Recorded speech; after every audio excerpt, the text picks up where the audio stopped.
Alors, Hachem, aujourd'hui, c'est le Yud de Tevet, la Sarah de Tevet. C'est un des jeûnes le plus important, le plus court, mais un des plus importants. Tous les jeûnes, vous voyez, par exemple, 17 Tammuz. Ça tombe Shabbat, on le repousse dimanche. Tisha B'Av, ça tombe Shabbat, tu le repousses dimanche. Okay? Sauf Kippour, parce que Kippour, c'est Be'et Semayamazé. La même chose à Sarah de Tevet, le 10 Tevet. C'est un jeûne où on fait le jour même, même si ça tombe Shabbat. Quand il est le 4, il a arrangé le calendrier, il a fait d'une manière que ce jeûne ne tombera jamais un Shabbat. Mais ce jeûne, il peut tomber un vendredi. Et là, tu jeûnes un vendredi et tu rentres dans le Shabbat à jeun. Ceux qui ne se trouvent pas dans un... Pourquoi? Parce qu'Hachem, quand il a annoncé ce jeûne à Yecheskel ben Bouzi à Hosée, le prophète qui était en Israël, et il a été exilé à Babylone, et il a continué à prophétiser en Babylone, que la Gemara dit, normalement, il n'y avait pas de prophétie en Chutz La'aretz. Mais la Gemara se pose sur Yecheskel. Comment ça se fait qu'il a fait une prophétie en Babylone? Parce que lui, il a commencé déjà en Israël. Alors il a continué en Babylone, et il a fait cette prophétie al Nehar Kevar. Il a fait sur un fleuve. Dans le fleuve, c'est Tahor. Pourquoi on ne peut pas avoir les prophéties en Chutz La'aretz? Parce que Chutz La'aretz, c'est tamé, c'est impur.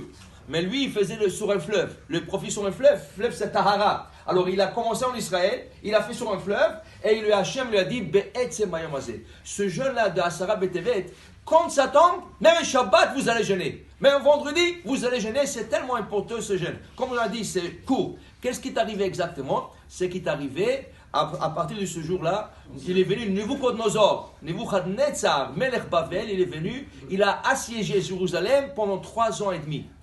Il n'a pas laissé ni de rentrer, ni de sortir. Les gens crevaient de faim, les gens crevaient de soif, et tu ne pouvais pas sortir. Et 3 ans et demi comme ça, jusqu'à que le 17 Tammuz, 3 ans et demi plus tard, ils ont défoncé la muraille de Jérusalem, et le Tisha B'Av, 3 semaines plus tard, ils ont détruit le Beth Amikdash. Et tout ça, ça a commencé à Sarah Betevet. C'est pour ça que c'est tellement important, c'est le début de la Por Anout, okay? Et on espère qu'Akadosh Baruch Hu ya'afok oto lesasom lesimcha, qu'on n'aura pas à jeûner. Alors rapidement, quelques halachot pour le jeûne, on doit jeûner tout le monde. Il n'y a pas d'exception, sauf ceux qui sont malades, qui ne sont pas capables de jeûner, ils sont exemptés. Les femmes enceintes, à partir de 3 ans, elles n'ont pas besoin de jeûner. Okay? Celui qui prend des médicaments, alors qu'il essaie de prendre avec un peu d'eau, et qu'on continue à jeûner. Celui qui a bu un peu d'eau, il n'a pas cassé le jeûne, il n'a pas interrompu le jeûne, il peut continuer à jeûner. C'est lui qui s'est trompé et il a pris un café, il s'est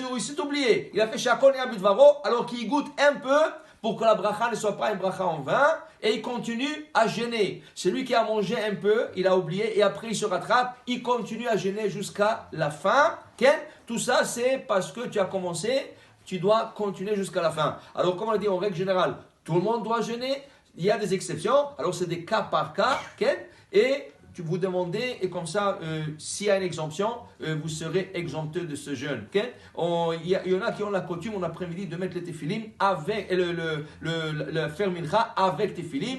Il y en a qui ne le font pas, chacun selon sa coutume, mais dans une place où on ne met pas téphilim, ne met pas téphilim pour qu'il ne soit pas différent du public. Toujours, il faut être uniforme, conforme au public. Alors tu mets dans la hazara de femmes, choses comme ça, mais pas à la synagogue. Et tu pries, on fait mincha avec la prière de Hanenu. Dans le Shomé à Tefila, c'est lui qui l'a oublié, il s'en passe et il continue la prière jusqu'à la fin. Amen et amen.